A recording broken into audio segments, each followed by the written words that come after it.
नमस्कार। आप देख रहे हैं शाहबाद टाइम्स और मैं हूं राशिद रोशन। हम अभी मौजूद हैं स्टूडियो में और हमारे साथ एक खास मेहमान बैठे हुए हैं जो जदयू के प्रदेश के नेता हैं और समाज के नेतृत्व के लिए इन्होंने बहुत सारा जो है योगदान दिया है और पटना से चलकर आज यहाँ ये पहुँचे हुए हैं। इनका नाम आयान सोहेल है। बाकी जानकारी और इनका परिचय हम इन्हीं के जुबानी जानेंगे। नमस्कार, आपका स्वागत है हमारे चैनल। बहुत बहुत आपका धन्यवाद। आपके चैनल पे हम आए हैं। अपने बारे में हमारी जनता को बताइए। हमने जदयू ज्वाइन किया, उसके बाद कई सारे जदयू में काम किए हैं, रहकर पार्टी में अपने क्षेत्र में लगातार विकास करते आए हैं। दानापुर क्षेत्र में बाकी लोगों से काफ़ी जुड़ा हुआ हूँ, ज़मीनी स्तर से काम किया है। ये हमारा परिचय हुआ। अधिवक्ता भी हूँ पटना हाई कोर्ट में। अच्छा, अधिवक्ता भी हैं पटना हाई कोर्ट में। और हम बात करेंगे, चूंकि आप जदयू में हैं, जदयू पार्टी की रणनीति पे चुनाव है, एक महीने में चुनाव होने वाला है। भाजपा और जेडीयू गठबंधन में लगातार महागठबंधन का ये सवाल आ रहा है कि इस बार नेता नीतीश कुमार नहीं होंगे, यानी मुख्यमंत्री नीतीश कुमार नहीं होंगे। इस पे आपका क्या कहना है? बिल्कुल, देखिए, सबसे पहले तो मैं स्पष्ट कर देना चाहता हूं कि नीतीश कुमार जी ही के चेहरे पे चुनाव होगा, क्योंकि 20 सालों में जो बिहार में विकास हुआ है वो सिर्फ और सिर्फ नीतीश कुमार जी ने किया है। किसी नेता में वो काबिलियत और ताकत नहीं थी जो बिहार को विकास के रास्ते पे चलाने का काम करे। नीतीश कुमार के नेतृत्व में अभी भी एनडीए पूरी तरह से पूर्ण बहुमत के साथ चुनाव जीतेगी और पूर्ण बहुमत के साथ चुनाव जीतेगी और लड़ेगी चुनाव। कैमरे में इंस्ट्रक्शन जनता के साथ करिए। और आपने जो कहा कि पूर्ण बहुमत में सरकार आएगी, हालांकि जब चुनाव आया है, जिस तरीके से नीतीश कुमार माननीय मुख्यमंत्री ने ये जो पिटारा खजाने का खोल दिया है, क्या चुनाव से पहले ये चीजें नहीं होनी चाहिए थी? ये लगातार 20 सालों से पिटारा खोलते आए हैं। सड़क, आज मैं कैमूर आया हूँ 3 घंटे में, जो कि लोग आ नहीं पाते थे 3 घंटे में। लगभग मेरे लगता है कि 6 घंटा 7 घंटा लगता था। नीतीश कुमार की देन है। ये बिजली है, स्टूडियो में मैं बैठा हूँ, नीतीश कुमार की देन है। बच्चे स्कूल जा रहे हैं, नीतीश कुमार की देन है। सरकारी अस्पताल में इलाज हो रहा है, नीतीश कुमार की देन है। हर एक जगह पे सुविधा नीतीश कुमार की दी हुई है। ये 20 सालों से लगातार काम हो रहा है। ये आज नया कोई पिटारा नहीं है और बिहार के विकास के लिए लगातार वो आज भी वही काम कर रहे हैं जो पिछले 20 सालों से कर रहे थे। आप बिजली की बात आपने की, बिजली अभी 125 यूनिट फ्री कर दी गए हैं आपके सरकार की तरफ से, लेकिन सवाल ये है कि ये 125 यूनिट चुनाव के नजदीक ही क्यों? आपने 1100 रुपया जो है बढ़ा दिया वृद्धा पेंशन, आपने सबका जो है मानदेय बढ़ा दिया, तो ये चुनाव के नजदीक ही क्यों? ये कहीं ना कहीं लोगों के मन में ये सवाल है कि चुनाव में वोट पाने के नियत से किया जा रहा है। देखिए, वोट पाने के नियत से वो लोग करते हैं जिनको लालच होता है कि हम माई बहन योजना दे देंगे, जिनको लालच होता है कि हम अपने बाप की विरासत को संभालने के लिए बिहार की जनता को मूर्ख बनाकर उस गद्दी पे बैठ जाएंगे। ये वोट की लालच नहीं है। हमारे नेता यही कहते हैं कि वोट की चिंता नहीं करते हैं, काम करते हैं और काम किए हैं। बाकी जनता की जो सुविधा होती है, जब उनके लगता है कि नीतीश कुमार जी को कि ये काम करना चाहिए, इससे और बेहतर होगा, गरीबों को इससे फायदा पहुंचेगा, वो काम करते हैं। तो ये कोई चुनावी मुद्दा नहीं है। लगातार हमेशा कभी बस दे रहे थे, बिजली दे रहे थे, सब कुछ तो लगातार, कभी बच्चों को साइकिल योजना दे रहे थे, पोशाक योजना दे रहे थे। तो ये चुनाव के समय थोड़ी दे रहे थे, चुनाव से पहले दिए हैं। लेकिन चुनाव के समय अचानक से सबका मानदेय बढ़ा देना सवालों के घेरे में है। नहीं, चुनाव के समय देखिए, जो भी लोगों की बातें उठती है कि हमारी ये चीजें होनी चाहिए थी, जो मुख्यमंत्री जी तक पहुंचते हैं जो बात, उस बातों को ध्यान में रखकर उस पर कार्य करते हैं। भाई, अब यहाँ पर कोई कहेगा कि यहाँ पे सड़क की आवश्यकता है, सड़क नहीं बन रही है, तो मुख्यमंत्री जी को पता चला कि भाई यहाँ की जनता मांग कर रही है, तो उस मांग को पूरा करते हैं। चलिए, अब कैमूर में आए हैं तो कैमूर के मुद्दों को लेते हैं। क्योंकि हमारी जो टीम है, हम लोग लगातार कैमूर जिले के सारे गांवों में विधायक जी का पंचनामा करके एक शो चला रहे हैं। आप ही की पार्टी से जुड़े हैं और चैनपुर से विधायक हैं और माननीय अल्पसंख्यक कल्याण मंत्री भी हैं, मोहम्मद जमा खान।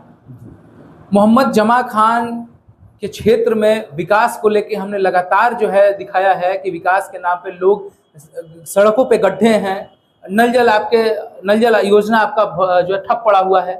कहीं आपको जो है कहीं कोई विधायक पूछने नहीं जाता है कि आपके गांव में क्या समस्या है। नीतीश कुमार विकास की गंगा बहा देते हैं, लेकिन आपका नेता जो जमीनी स्तर पे आपका विधायक है, जो आप कहा जाता है कि मंत्री जी जो है वो चहेते हैं नीतीश कुमार के, लेकिन किस बुनियाद पर?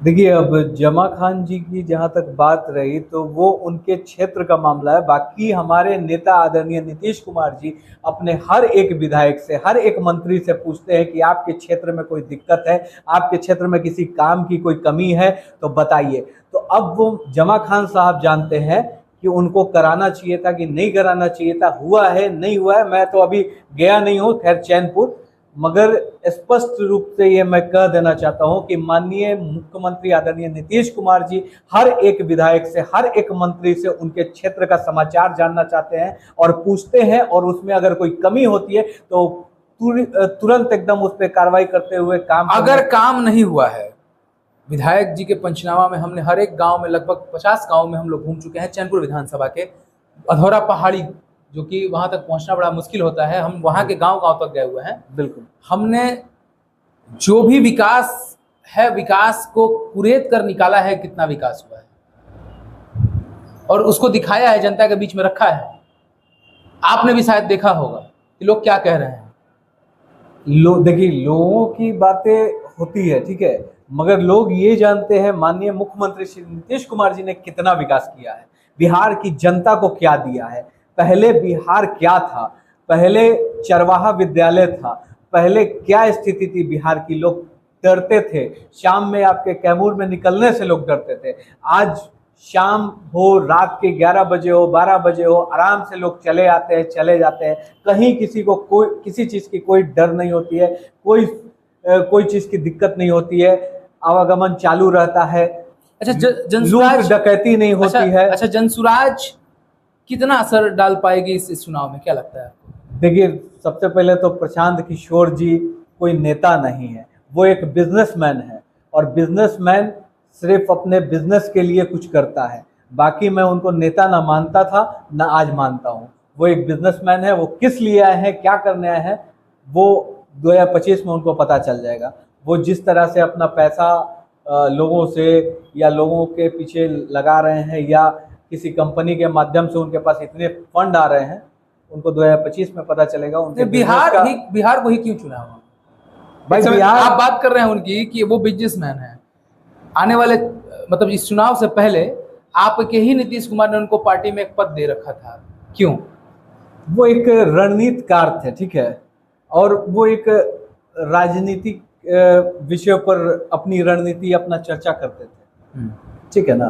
बाकी प्रशांत किशोर जी का राजनीति से कोई लेना देना नहीं है। प्रशांत किशोर जी किसी जनता की सेवा नहीं कर सकते हैं, जनता के सेवक वो नहीं हो सकते हैं। जनता के सेवक एक मात्र बिहार में अगर कोई है जननायक के बाद, तो वो माननीय मुख्यमंत्री नीतीश कुमार जी हैं। बिहार के वो नायक हैं और विकास पुरुष हैं। वो विकास पुरुष हैं, लेकिन प्रशांत किशोर उनके साथ आते हैं, उनको पद दिया जाता है पार्टी में, उसके बाद अचानक ऐसा क्या होता है कि वो पार्टी छोड़ के चले जाते हैं और अब एक अपनी पार्टी बनाकर चुनाव लड़ रहे हैं? प्रशांत किशोर जी आए हमारी पार्टी में, खुद ही वो नेता बनने की कोशिश कर रहे थे। हमारे आदरणीय नेता ने उनको जगह दी, फिर वो अपना वहाँ बिजनेस चालू करना चाह रहे थे, तो वो आदरणीय हमारे पार्टी में वैसा चीज़ चलता नहीं है। बाकी उनको खुद ही अपना रास्ता पकड़ना पड़ा, चले गए।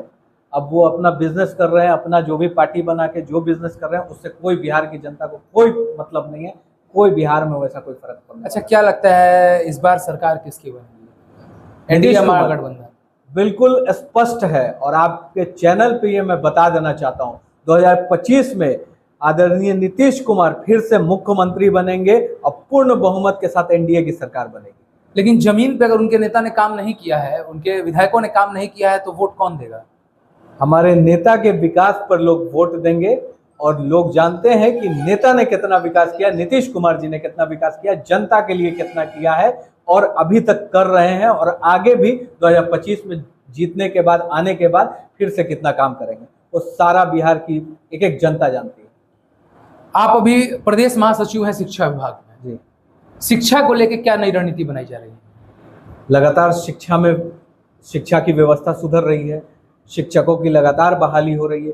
बच्चे पहले स्कूल नहीं जाते थे, जो कि 2005 के पहले चरवाहा विद्यालय हुआ करता था। मैं अभी इस पर रोकूंगा आपको। आपके ही बनाए हुए विद्यालयों में आपके ही बीपीएससी से भेजे हुए शिक्षक हैं जी। और हमने बच्चों से सवाल किया, एक सिंपल सा ट्रांसलेशन वो इंग्लिश में नहीं बता पाए और जिनको वो 10वीं कक्षा में 9वीं कक्षा में है।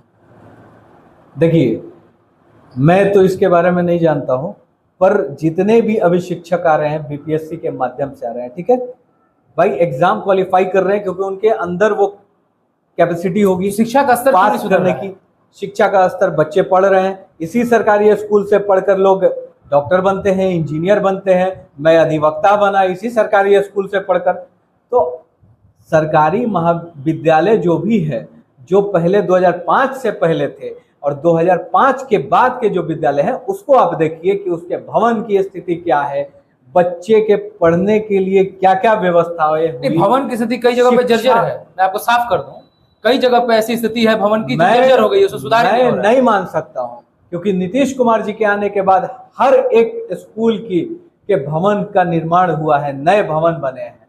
अब कहाँ की आप बात कर रहे हैं, मैं नहीं मान सकता। कैमूर जिले में से कई विद्यालयों को जानता हूं। मैंने नहीं देखा है, मैं इसके बारे आप अगर आप जानते हैं तो वो बताइए, उस पर संज्ञान लिया जाएगा, यहाँ के डीएम लेंगे संज्ञान उस पर, क्यों नहीं हुआ है उस पर काम। क्योंकि सरकार का आदेश है हर एक शिक्षा के स्कूल के विद्यालय के भवन का निर्माण कराया जाए, बढ़िया हो, उसका जो भी अगर जर्जर स्थिति है तो उसमें सुधार लाया जाए।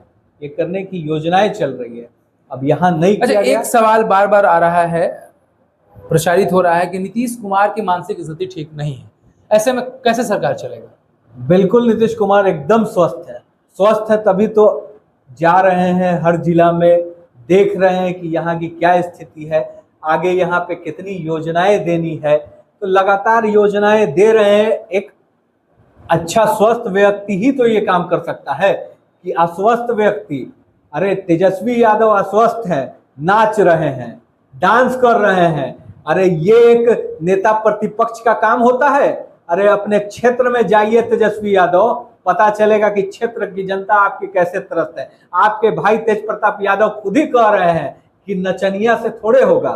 अरे तो 25 में चुनाव में पता चल जाएगा कि किसकी स्थिति स्वास्थ्य सही है, किसका खराब है, जनता बिहार की बता देगी। अच्छा, क्या निशांत जो सुपुत्र हैं माननीय मुख्यमंत्री जी के, वो राजनीति में आएंगे? देखिए, हमारे नेता ने कभी अपने परिवार को चलाने के लिए काम नहीं किया। बिहार के पार्टी के एक एक कार्यकर्ता, एक एक वर्कर, हम लोगों की चाहत है कि निशांत जी आए पार्टी में और वो पूरी पार्टी को साथ लेकर चले, मगर हमारे नेता की ये चाहत नहीं है, मगर हम लोगों की चाहत है और हम लोग लगातार नेता से मांग कर रहे हैं। देखिए नेता हमारे कब इस मांग को पूरा करते हैं, ये हमारे नेता निर्णय करेंगे। निशांत मुख्यमंत्री बनेंगे या फिर कार्यकर्ता के रूप में? हमारे निशांत जी जो है हमारे पार्टी में आए, आगे की रणनीति वो काम करें। बिहार के अगर वो मुख्यमंत्री भी बने तो हम लोग स्वीकार करते हैं। फिर परिवारवाद, फिर आपकी पार्टी परिवारवाद से परे कैसे?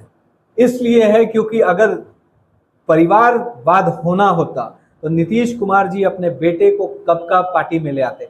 हम लोग लगातार उनसे मांग कर रहे हैं, उन्होंने हमारी मांग को पूरी नहीं की है। ठीक है, ये हम लोगों की मांग है कि निशांत जी आए।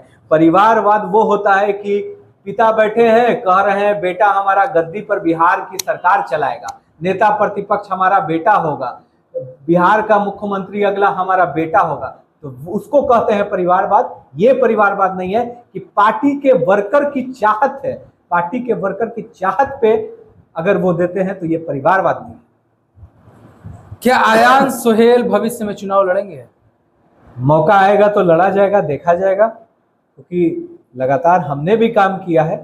सबकी चाहत होती है, हमारी भी चाहत है, वक्त आएगा तो देखा जाएगा। क्या जनता को संदेश देना चाहेंगे आप? बिहार की जनता को यही संदेश देना चाहता हूं कि बिहार में लगातार विकास के काम चल रहे हैं। नीतीश कुमार जी के हाथों को मजबूत करें और पूर्ण बहुमत से एनडीए की सरकार बनाएं। अगर कई जगहों पे एनडीए गठबंधन से अच्छे नहीं आते हैं प्रत्याशी, उसके एवज में बिल्कुल आएंगे, क्योंकि उस पर चर्चाएं चल रही है और बिल्कुल आएंगे। और टिकट कब तक फाइनल होगा सबका? देखिए, टिकट का तो शीर्ष नेतृत्व तय करेगा, इसके बारे में अभी हम नहीं बता सकते, हमको जानकारी नहीं।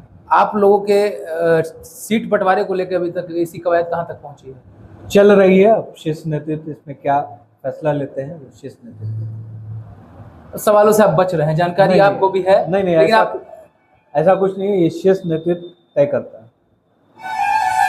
तो हमारे साथ मौजूद थे शिक्षा प्रकोष्ठ के प्रदेश महासचिव माननीय आयान सोहेल साहब, और हमने इनसे बहुत सारे चीज़ों पे बात की। हमने प्रयास किया कि समाज और विकास को लेकर प्रकाश डाला जाए। बहुत सारी मुद्दों पे बात भी हुई। आगे फिर हम मिलेंगे किसी और मेहमान के साथ। फिलहाल के लिए बस इतना ही। नमस्कार, आदाब।